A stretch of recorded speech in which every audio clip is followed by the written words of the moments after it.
Hello, beloved humans.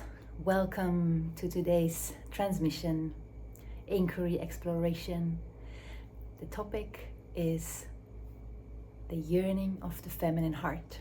So let's first to start to drop actually into all our hearts. Maybe we just put our palms on our hearts and breathe with it for a moment.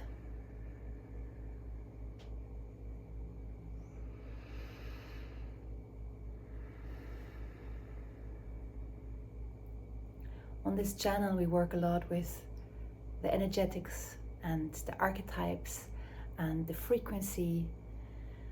And so today I want to go onto a journey into the heart, and especially the feminine heart.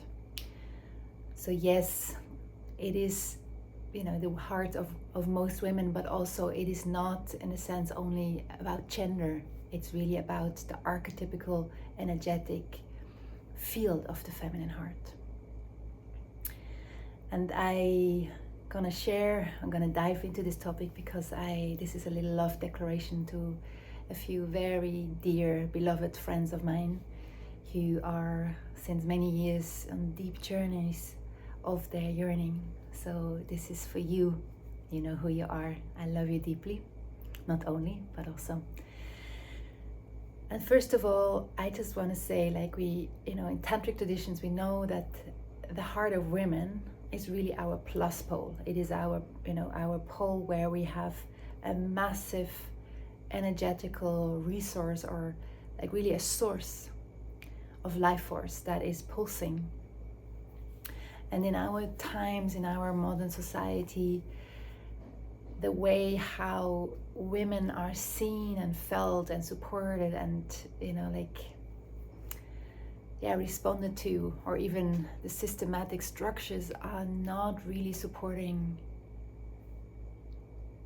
really truly the flow of the feminine heart. And so this I wanna speak into today.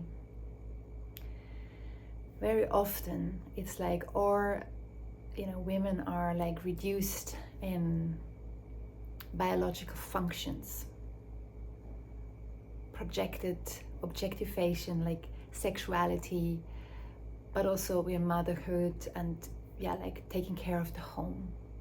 And then of course in the last century there was a lot of feminism starting, and there was a lot of also misunderstanding of what it actually means to be a woman, and a lot of women started to be like men, functioning like men, working like men. And again, this is not a channel about, only gender. It's truly about archetypical realities that also go into bodies and into realities, but is much more on a frequency level, on a deeper mythical reality. Like, what does it mean to be a woman? What does it mean, feminine and masculine?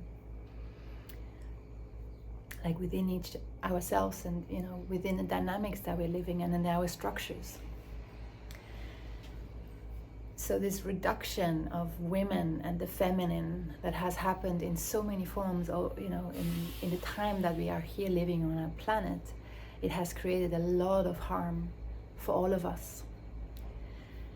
And I know that many women in my age and in my circles are really deeply struggling to actually be met and felt and seen for who they truly are, and not only on the surface or in their functionality, but truly in all the depth and aliveness and realness that they are.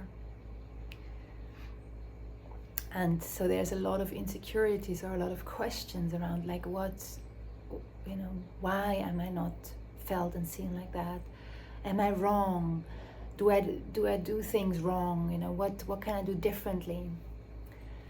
And for me, it starts truly an understanding that we are living, in waters of a certain culture that is very fragmented and very uninitiated and very immature also, where we have lost this deep alchemical understandings of life and our roles that we play as how we come into these bodies and how we live and function and contribute to life, but really in this very mythical, in this very vast understanding on this subtle planes also, but also the power that has when we live in a way that is much more attuned to the inner mysteries. And the feminine mysteries, they have been really raped and suppressed and taken from, extracted from, like really on a global scale, like with the witch burn in different places, but also in Europe there has been, but also I know a lot of historical places that not even is talked about, like really this mass murdering of wise women and the impact, the cultural impact that it has had. So it really starts with like really also there, like this collective forgetting, because what women are, when we really go in this archetypical, energetic, the feminine, is this highly receptive. And women, we bring that receptivity then in our bodies, like really with the womb that is able to receive a seed from the man and co-create in that conception mystery a human being. Like how amazing is that? And so many ways it's truly, women bodies are created to amplify whatever is given to us, like to really make it bigger, And so this is the feminine principle, to receive to multitude, to receive to multitude. And so what is the impact of culturally of a society that has been like not really honoring those deep alchemical, energetic, but also physiological realities? How does that shape us? How do we women respond to that? What are our struggles? What are our questions? What are our deep transformation path that we need to go through a lifetime? Which I can speak from my own journey, that there's so much to share, and I know from every woman that there are like deep realities to share, how to respond to such a world that we are living in. And so I really want to put the yearning as a prayer, as a sacred prayer, like very consciously at the center, because there's so much where people say like, she's the naive, romantic, being. And I just want to say, in that yearning of your heart, there is deep wisdom, there's deep truth, there's like really, this is the most profound compass that is present in your life, in your being, and that it's so important to listen to your heart. Because yes, we can talk about and we can discuss and we can inquire the form of like what is really how that yearning can then be met, especially in what I said, in these times that we're living in these cultures that we're living in. But I just want to say there's nothing wrong with your yearning. Your yearning is sacred, and your yearning is wise, and your yearning is true, because it is our nature, it is our design, it is our architecture to really feel through our heart the beauty and the realness and the multidimensionality of life. So please never reduce your heart and your yearning. The opposite, give it really a sacred space, give it like really a vastness, give it an aliveness, and listen to it every day and every moment. What I feel, what is really important, is how we as women, and also the humans who deeply connect with the femininity in their heart, or identify with their femininity in their heart, is really how do we communicate, how do we cultivate, how do we put that into reality. A big part is, in my experience, is not to attach to the form. yes, in the form there is wisdom to study for you, like what you're really yearning, also in exploring and seeing like, oh, this is an experience that I want and this is an experience that I don't want. Like literally feel into your heart, what the resonance is, what the truth is of it. But it's much more important that there is like the quality from within that you start to cultivate on a consistent basis in your everyday life, and so that the form then can reveal itself. I know so many women who don't trust their heart anymore because they have been so deeply hurt, and there's a numbing. But it is like really important to start like in a way like almost to protect it again, and really know again the value of your heart and the wisdom of your heart.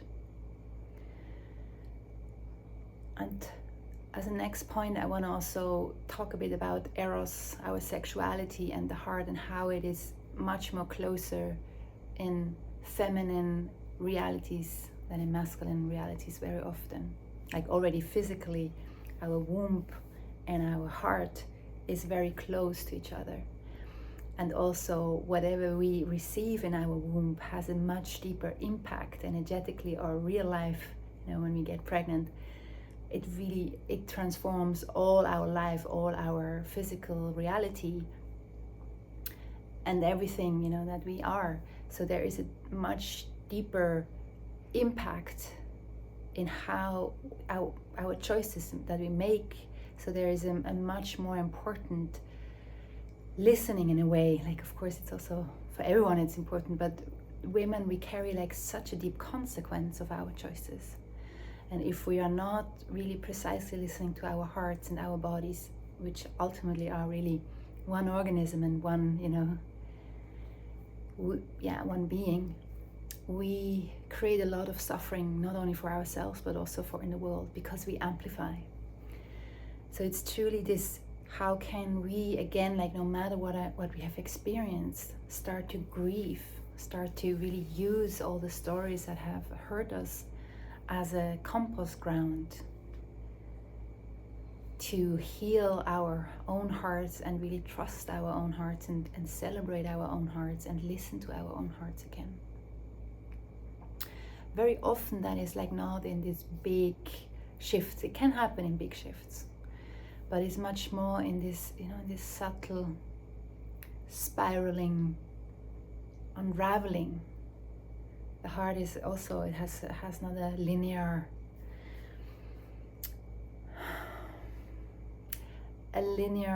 architecture, but much more like a rose that has like all these petals that open and close, or like even like a ocean being that is like really, like this very sensitive, depending on what the waves are. And it has that sensitivity, but at the same time it's the biggest power. So there's like this, again, this unity of polarity within us that is so important to understand, and to really see like, okay. And because we have often so little mirrors of that quality in our, even in our families and in our mothers, with our fathers, and then with our intimate relationships that we start to have, that there's a lot of confusion around that. That it's like really, it's almost as if we have this collective forgetting of how to navigate our wisdom, our abundance, our wealth, our gnosis through our lives.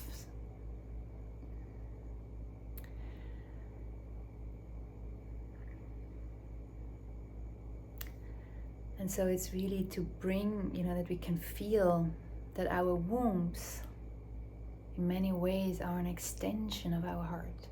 Like we can, the way, and I know that all of us women know that when we really are in love, like really deeply in love and deeply trust a man or also another woman, when we really are in like this open petal state, our yoni, our vagina just opens naturally, equally, like really, and our crown also, like there's really this all embracing opening in all dimensions. And if something is not fully open, then there is like, it creates more fracture and more, there's everywhere some protection or some holding or some controlling. So it's really also important, because it is our opening and our receiving, pulsing with life, that is pulsing through. It's really so sacred and so precious that we, listen to what is truly alive, and that we don't force ourselves into this opening, but that we actually listen, like what do we need, that we can trust. And in many ways, I feel like for us women and for the feminine quality, it's really to do a lot of tests or groundwork before we really open. That's where we, can really, feel, there is really a person of integrity. There's really a person of commitment. Because for the feminine, it's not, we don't have like this, like in our physiological, energetical reality, we are not like this, just like bang and gone. It's our physiological landscapes, and of course it's very diverse, but just to give some flavors to the archetypes. It's like really this, this soil that is created through a lot of movement, and and grows like really as an ecology, like as a ground, like a garden. And it's much more the cultivation on a long term that really brings our full essence to bloom. And it doesn't mean that, because of course there you can say like, is she now conservative? Does she, like, it's not for me about, again, it's not about form, but it's about the truth of who we truly are and how we are designed and how we really feel on every level, and what we need, that we truly can open, and that we are not feeling forced, but that we truly feel, felt and seen. So it's not about the form. There's all kinds of forms possible, but it is about to understand and really stand up for what we need and who we are. I know in my own journey that I have had a lot of, where rather my masculinity would take over, and I would like almost, like push my feminine into an opening where I actually felt that the field around is not yet ready for really truly this opening. I had to learn through deep, deep, deep life lessons. And it took me many, many years, almost, like more than 20 years, to actually truly, fully own my feminine woman that I am. To truly see like, hey, I need a different landscape. And it's a lot of growing now with my husband. We're still like, in a deep learning process. But one thing that I know about my husband and that I love so much is like, he truly cares about my heart. He truly cares about my heart, and I know my heart is safe in his reality and in his landscape. It doesn't mean that he always can respond in that way.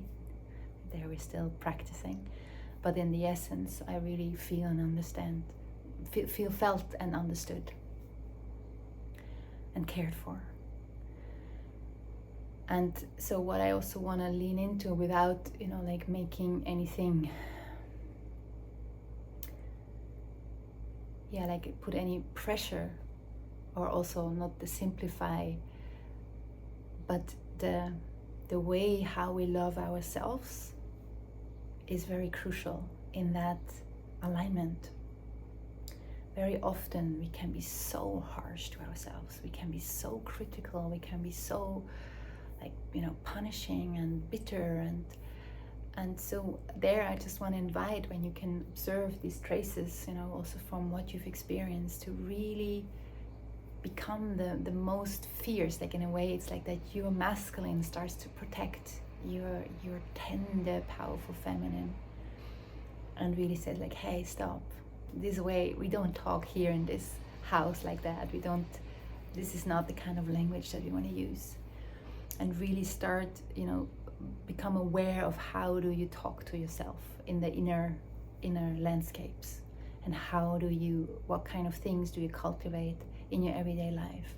Because very often, like, this care, and yes, I know it's difficult if we have not experienced the care that we actually need, but it's to start to really see, the more mature we become, okay, there it starts, that the way how I love myself and how I talk to myself and how I protect the power and wisdom and juiciness and gold of my heart and of my body, of my energy, and really put that in a way like at the center, and not in the sense, because there's also a lot of the goddess culture and, like in a lot of new age, like, yes, I'm the goddess. For me, it's not so much about, naming that and putting beautiful dresses. That can be, and this is a part, but it's much more subtle, it's much more inside, it's much more real, down to earth. Like, how can I set a boundary? How can I insist on something that has not yet fully landed? How can I give space to, my own messiness? How can I surrender and trust the unfolding? Like, it's much more in this real life things that it starts to change. How can I tell the story about my life in a way that I actually feel like, yes, this is my story, this is a story that I'm here to live. And how can I really also grieve, when I feel I don't feel that I live the life that I want to live. Like, how can I in a way stop and say, like, okay, I need to stop, I need to compost, I need to grieve, because actually what I'm truly here to live, I still have to plant, which is never too late. It's never too late. Like, even if you as a woman have lived so much things that you are like, no, this is not, your compost makes your ground so fertile, and you can take the seeds and, whatever stage you are in your journey, in your evolution, you can grow your garden and receive those that are really appreciative of your garden.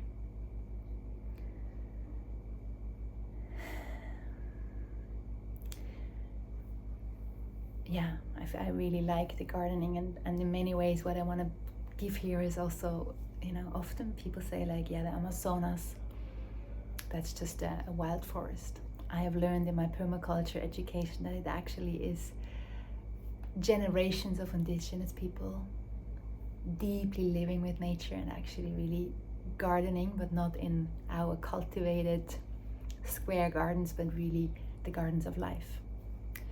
And in many ways, this planet is designed as a garden of life, not in the control, but in really these deep alchemical relationships. In that sense, I mean the garden, like really in that wild sacredness to listen, and in that also rhythmic, of like, okay, this is an action and now it needs a pause. What is the season? What is the environment? So it's like really very deeply on that listening. And so this is another invitation. I speak in other videos about that, like really the art of listening. And the feminine is, again, it's like we listen also with our pores, we listen with our skin, we have this high sensitivity if we can just be who we are, because of our physiological responsibility to receive life and the consequence on our lives, that we actually have a lot of very open receptors. Very often, again, this is not, we don't live in a world where that is taken care of. There's so much numbing and so much fragmentation. It's not for nothing that there's so much women who take medication, because it's almost our systems, our bodies, our energetical beings, if they, if we want to be open to it, it's very intense, because this world is very intense. And it's not about just, okay, we need to bring everything down to vanilla culture. This is my word that I use for, when it's like, oh, okay. It's like, really, can we hold the intensity? Can we hold the roars of life in our bodies, like on a consistent level? This is what it's all about in rematriation, and be in ongoing cultures with land and with each other and with different cultures, different religions, different beings. And I feel like we as women, we are actually teachers of that, of this continuation, of not fragmenting more and more and more and more, but really, the continuum, the oracle at the center, the orientation at the center, so that the whole tribe can actually, feel like, oh, okay, we are aligned with everything else, or we're not. Like there's even a lot of scientific studies that we see colors much more diverse, that we taste with our, and smell much more diverse than men. And also that we can read faces and bodies and energies much faster, because we are so deeply in this caring reality of our children, but also of our tribe, that there's like, we can read a lot of subtle things. So this is also, for the highly sensitive and the highly sensible women that I have been diagnosed. I don't believe so much in diagnosis, but much more in what we can learn from it. And really, I can also fully own that it has been, or still is in many ways, a struggle to be such a sensitive, still, relative open woman, and being faced with a world in its structures and its realities that just don't make sense.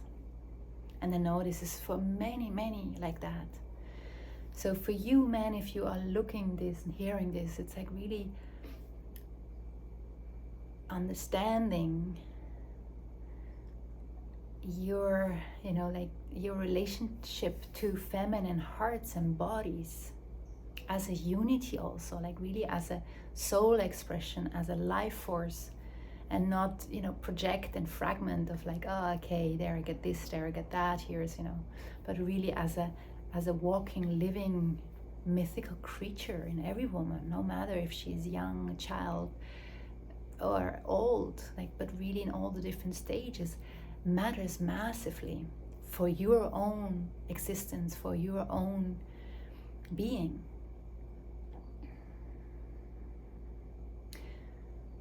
Because women, we are always here, we are designed to be mirrors for life. And so how can you, in a way, honor the oracle without, it's not about putting us on a pedestal, because we want to be met, we want to be felt, we want to be seen, we want to be received, we want to receive you fully in who you are, in your design, in the masculine, so that we can also, alchemize that unity within us. But it's truly in this receiving, being received, like in many ways it's about also in men to go through initiation pathways that awaken the feminine within you. Very often that means to also some form of outer reality of femininity, also often through sexuality, which can be one of the most profound initiation spaces. But the problem begins if we take it and don't integrate it into all of our lives. So there is the invitation to really take the depth of what's actually happening also in eros, in sexual connections, really the full spectrum, that to actually let it sink in and let it ripple through your life, and let it, touch you and break you open. I feel this is really truly important.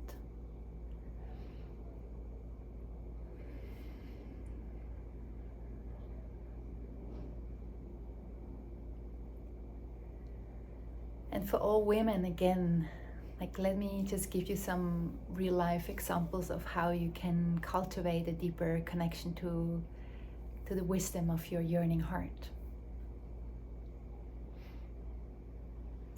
What helps really deeply is to write things down, really to take a rhythm on your day flow, where you have time to drop in and to feel your heart, to feel your body, and to feel like what is your truth, and to have that as a consistent practice. If it's not every day, then do it every week, do it every month, and during the year see that you have, no matter where you are, but that you have windows where you go out into nature alone or with other sisters, and where you have vessels where you go deeply through this feeling and listening processes, where you share and where you're witnessed, or with other sisters or with nature, and really as a collective practice.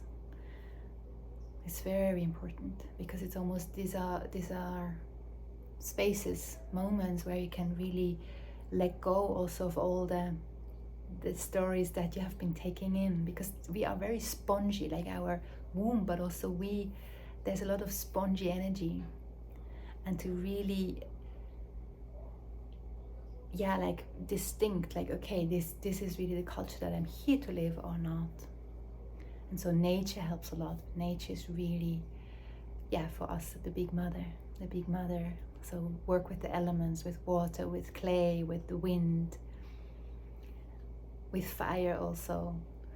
And again, you can put that, into your living space, that you can really feel like, okay, I am surrounded by natural things. Like also what you wear, like I really would recommend that you wear as much as possible natural fabrics, because also then your sensitivity is much more attuned to life, and you're not disturbed with synthetic information. The same with smells, that you really don't put too much deodorant, and if then just natural ones, so that you can actually be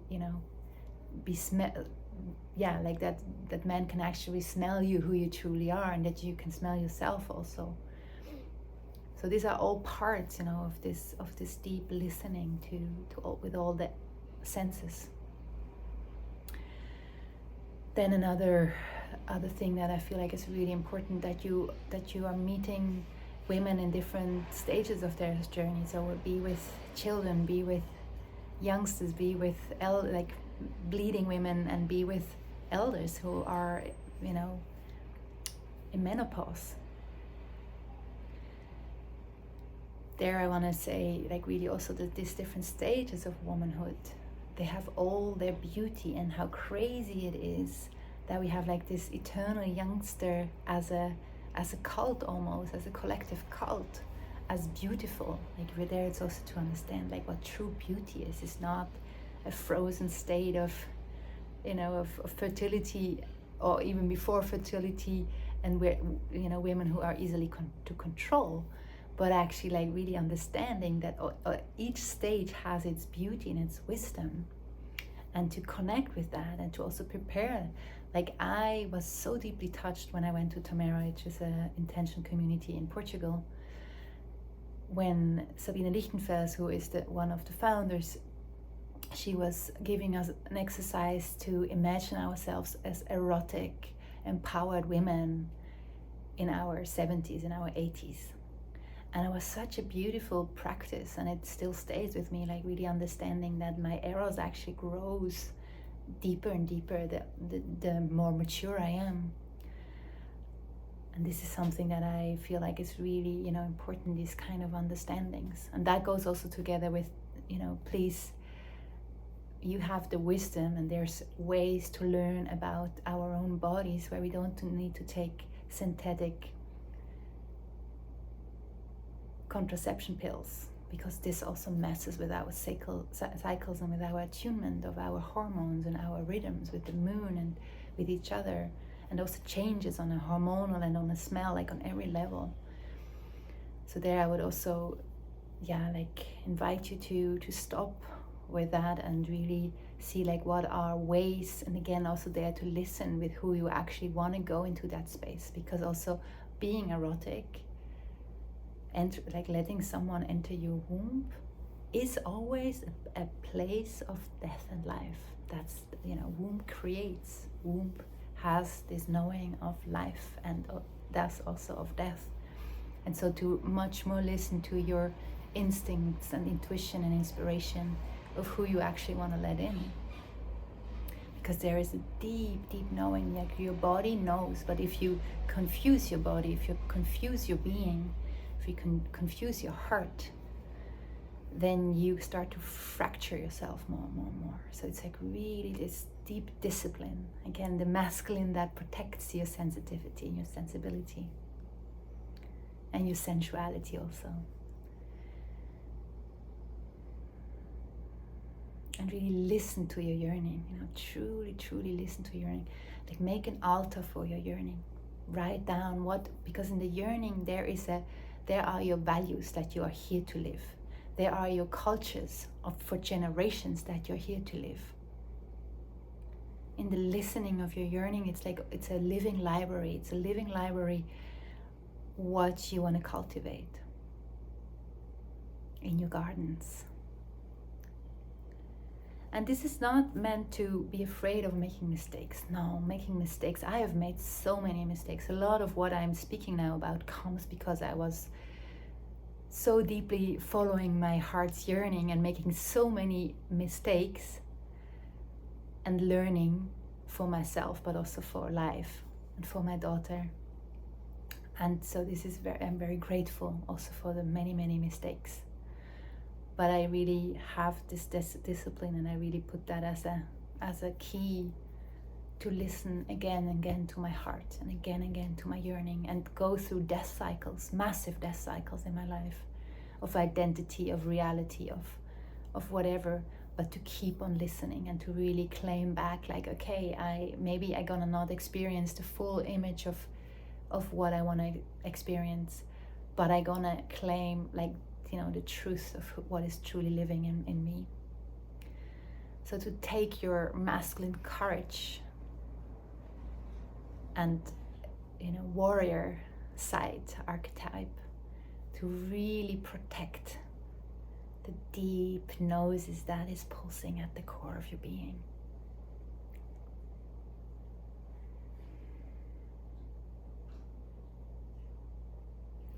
And to really tend to the fires of your heart, but also tend to the waters, because it's, again, like, if you start to work with the elements, this really helps, because we can understand that we are made out of these different elements that have these different archetypical qualities,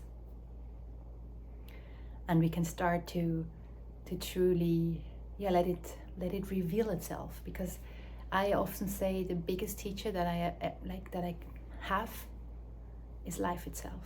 And when I listen, through my heart and my body to life itself in my everyday reality, without like this spectacular blah, blah, blah, but just like realness, like I can feel like, yes, this is attuned, yes, this is aligned, yes, this is true, yes, this I feel, yes, this I want, or no, this not, here is a boundary, here is, and this really, it's this compass. We have this direct access